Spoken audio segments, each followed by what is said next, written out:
प्रणाम आप सभी को। मैं शिवम ओशो आप सभी के भीतर विराजमान परम ब्रह्म परमेश्वर को प्रणाम करता हूँ। आज हम एक विशेष विषय पर चर्चा करने वाले हैं और वह विषय है सिद्ध कुंजिका स्तोत्र। सिद्ध कुंजिका स्तोत्र के बारे में आप सभी ने सुना है और आप सभी जानते भी हैं। दुर्गा सप्तशती जो ग्रंथ है उसके भीतर यह सिद्ध कुंजिका स्तोत्र दिया होता है। इस स्तोत्र का पाठ किस प्रकार से होता है, इस स्तोत्र का पाठ कब करना चाहिए और कब नहीं करना चाहिए, किन परिस्थितियों में यह स्तोत्र नकारात्मक प्रभाव देता है, उन सभी के बारे में हम चर्चा करेंगे। देखिए, सिद्ध कुंजिका स्तोत्र है, इसको हम थोड़ा सा एक बार समझ लें कि सिद्ध कुंजिका वास्तव में है क्या है, इसका स्वरूप कैसा है। पहले हम कुंजिका का अर्थ समझते हैं। कुंजिका का अर्थ होता है चाबी, जिससे कि लॉक खुलता है। यदि आप किसी चाबी को गलत ताले में लगा देंगे तो क्या होगा, लॉक नहीं खुलेगा और निरंतर उस चाबी को घुमाने से वह लॉक खराब हो जाएगा, साथ में वो चाबी भी खराब होगी घर्षण के कारण। जब तक उसको सही लॉक नहीं मिलता तब तक वो चाबी उस लॉक को नहीं खोल पाएगी। तो यहाँ जो लॉक है वो लॉक है दुर्गा सप्तशती का पाठ। लॉक क्या है? आपके द्वारा किया गया दुर्गा सप्तशती का पाठ, वह लॉक है। और चाबी कौन सी है? यह सिद्ध कुंजिका, ये चाबी है। तो जब आप दुर्गा सप्तशती का पाठ करते हैं और उसके साथ सिद्ध कुंजिका का पाठ करते हैं, तब क्या होता है कि सिद्ध कुंजिका को दुर्गा सप्तशती मिल जाती है उत्कीलित करने के लिए, उसका उत्कीलन करने के लिए, उसको जागृत करने के लिए और पूर्ण रूप से उसका प्रभाव प्रकट करने के लिए। तो यहाँ पर दोनों चीज़ों को हम समझते हैं। पहला कि सिद्ध कुंजिका में क्या कहा गया है। आप जब सिद्ध कुंजिका को पढ़ते हैं तो उसमें दुर्गा सप्तशती की जो जितने भी शक्तियां हैं उन सभी शक्तियों का सार रूप में वर्णन है। उनके बीज मंत्र के सहित उनका नाम दिया हुआ है। सप्तशती की जो शक्तियां हैं वो सभी शक्तियां पूर्ण रूप से उस सिद्ध कुंजिका के अंदर विराजमान हैं। कहा गया है कि न न्यास है, न कवच है, न कीलक है, इसके समान कुछ नहीं है और ये अकेला ही पर्याप्त है दुर्गा पाठ का फल प्रदान करने के लिए। जब इस छोटे से स्तोत्र का इतना सामर्थ्य है तो इसका अर्थ ये हुआ कि यह स्तोत्र कोई साधारण स्तोत्र तो है नहीं कि कभी भी इसका जप कर लिया जाए, पाठ कर लिया जाए। यह स्तोत्र किसी विशेष उद्देश्य के लिए ऋषियों ने निर्मित किया है, ऋषियों ने बनाया है। वैसे शिव ने ही इसका वर्णन किया है। तो यहाँ पर ये जो सिद्ध कुंजिका स्तोत्र है ये कोई साधारण स्तोत्र नहीं है और एक विशेष उद्देश्य के लिए इसको निर्मित किया गया है। वह विशेष उद्देश्य क्या है कि दुर्गा सप्तशती का जो पाठ है वह उत्कीलित हो जाए, उसका प्रभाव पूर्ण रूप से प्रकट हो और उसका संपूर्ण लाभ पाठक को मिले। यही इसका उद्देश्य है। ठीक है, यहाँ तक आपको समझ में आया होगा। अब देखिए, मैं दो कंडीशंस लूँगा। एक कंडीशंस में लूँगा जब हम दुर्गा सप्तशती का पाठ करते हैं और साथ में सिद्ध कुंजिका का पाठ करते हैं तो क्या रिजल्ट होता है। जब हम, और दूसरी कंडीशन, जब हम दुर्गा सप्तशती का पाठ नहीं करते हैं, केवल सिद्ध कुंजिका का पाठ करते हैं, तब क्या रिजल्ट होता है। दुर्गा सप्तशती का पाठ यदि हम सिद्ध कुंजिका के साथ करते हैं तो यह उन दोनों ऊर्जाओं का समावेश कर देता है। एक ऊर्जा है जो कि प्रकट होना चाहती है, समझना इसे, एक ऊर्जा है जो प्रकट होना चाहती है लेकिन एक अवरोध है उसके सामने, इस वजह से वो प्रकट नहीं हो पा रही।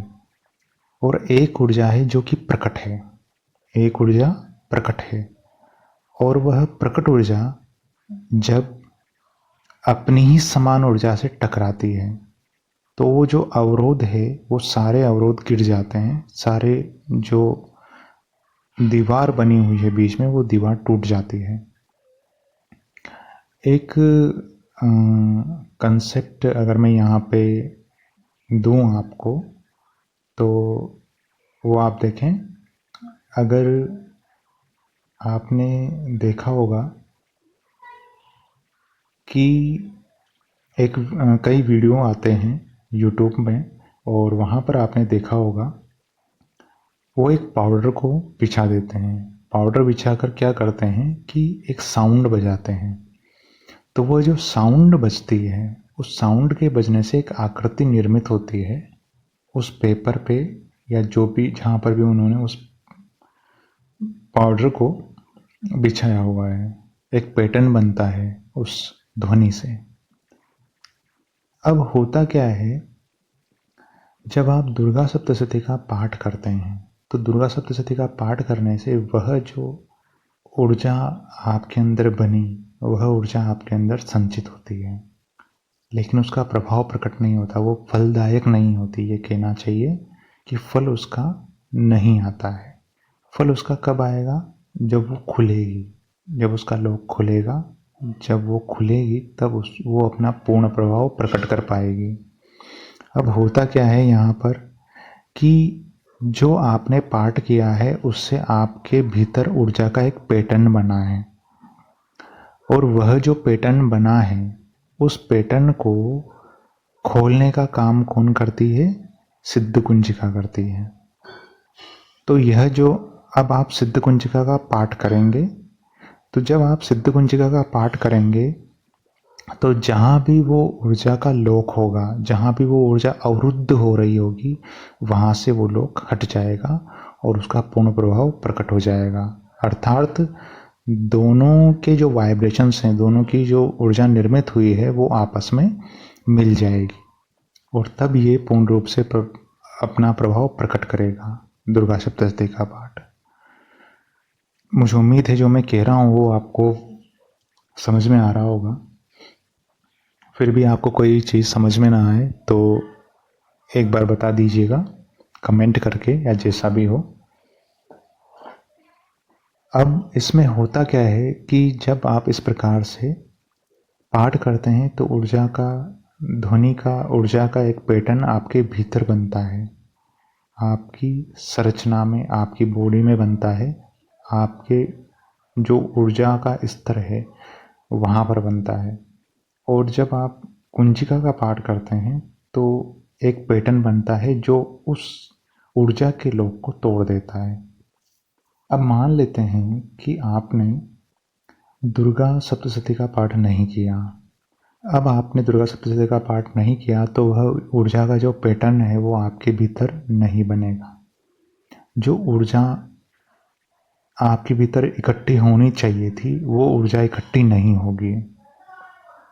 अब आप क्या करेंगे, आप दुर्गा सप्तशती का पाठ न करके सिद्ध कुंजिका का पाठ करेंगे। तो इस प्रकार से जब आप सिद्ध कुंजिका का पाठ करेंगे तो वो ये चेक करेगी पहले कि दुर्गा सप्तशती का पाठ कहाँ हुआ है, उसका पैटर्न कहाँ बना है। इसने जो पाठ किया है दुर्गा सप्तशती का, उसका पैटर्न कहाँ बना है, ऊर्जा का पैटर्न कहाँ है, इसके कर्मों में कहाँ संचित हुआ है। अब वो पैटर्न उसको नहीं मिलेगा, सिद्ध कुंजिका चेक करता है, उसका अपना पैटर्न है ऊर्जा का, और वह चेक करेगा कि वो लॉक कहाँ पर है जिसको ओपन करना है। वह लॉक उसे मिलेगा नहीं, तो आपने चाबी तो लगा दी, वह जो आपने चाबी लगाई है, आपने जो सिद्ध कुंजिका का पाठ किया है, वो आपकी ऊर्जा को छिन्न विच्छिन्न कर देगा। उसको चाहिए था दुर्गा सप्तशती का ऊर्जा पैटर्न, उसकी ऊर्जा चाहिए थी उसको, जिससे उसे अनलॉक करना था। उसे कुछ मिलेगा नहीं। तो यही मैं कह रहा हूँ, जब एक लॉक होता है और उस लॉक में आप गलत चाबी डालते हो तो दोनों चीज़ें खराब होती हैं। चाबी खराब होती हैं और लॉक खराब होता है। अब यहाँ पर हो क्या रहा है, पाठ तो आपने किया नहीं। जब आपने पाठ नहीं किया तो वह जो ऊर्जा आपके भीतर है, वही ऊर्जा विस्तृत होती है। उस ऊर्जा का कटान होता है, वो ऊर्जा छटती है आपके भीतर, वो छिन्न विच्छिन्न होती है। और ऊर्जा जब इस प्रकार से छिन्न विच्छिन्न होती है तो उसे अपनी दिशा का ज्ञान नहीं होता, उसे अपनी दिशा नहीं मिलती है। जब आप पाठ करते हो दुर्गा सप्तशती का और जब वो लोक खुलता है तो शक्तियाँ अपने अपने मार्ग पर अपना अपना कार्य करती हैं, लेकिन यहाँ शक्तियों को अपना मार्ग नहीं मिलता है, वे कहीं भी जा सकती हैं। और उसका परिणाम ये होता है कि आपका जीवन एक दिशाहीन स्थिति में चला जाता है। आपको कई प्रकार से उसकी जो डिमर्टीज हैं, उसकी जो हानियां हैं, वो उठानी पड़ती हैं। तो दुर्गा सप्तशती के पाठ के लिए ही सिद्ध कुंजिका का निर्माण किया गया है। ये दो अलग अलग छोर हैं। ये दो अलग अलग छोर जब मिलेंगे तभी ठीक प्रकार से कार्य करते हैं। इनमें से एक भी आपने किया और एक आपने न किया तो उसका प्रभाव आप पर विपरीत रूप से पड़ता है। एक चीज़ मैं आपको बता दूं, रावण जैसा ज्ञानी, पंडित और बुद्धिमान ढूंढने से आज आपको नहीं मिलेगा, कहीं नहीं मिलेगा। भले वो राक्षस था, लेकिन मुझे लगता है कि वो देवताओं से भी ज़्यादा बुद्धिमान था, उनसे भी ज़्यादा उसमें ज्ञान था। और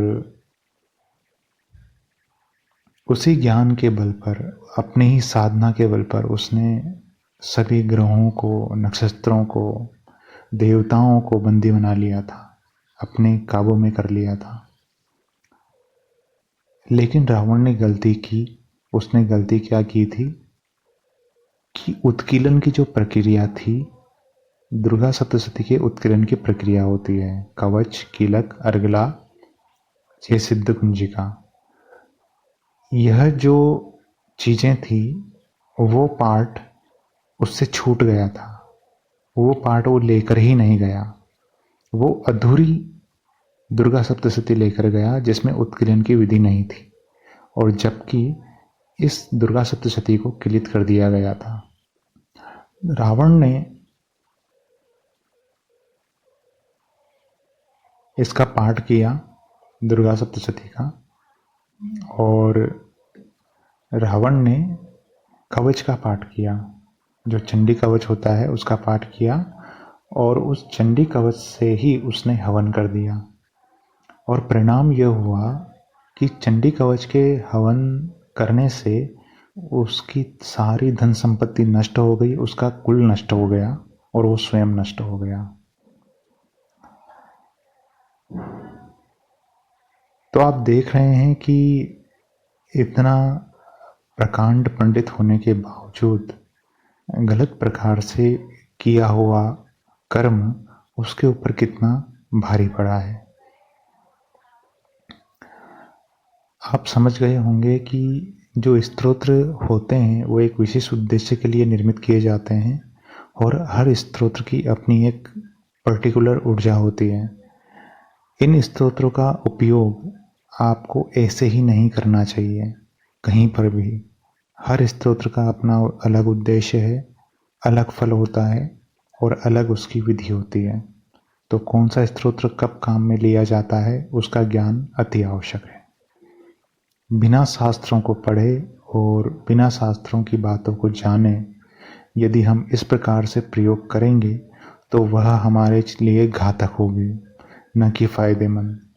इसलिए जब भी हम इन चीज़ों में उतरें, यदि हम किसी भी मंत्र का जप कर रहे हैं या किसी स्तोत्र का पाठ कर रहे हैं तो उसके बारे में पहले पूर्ण ज्ञान होना आवश्यक होता है।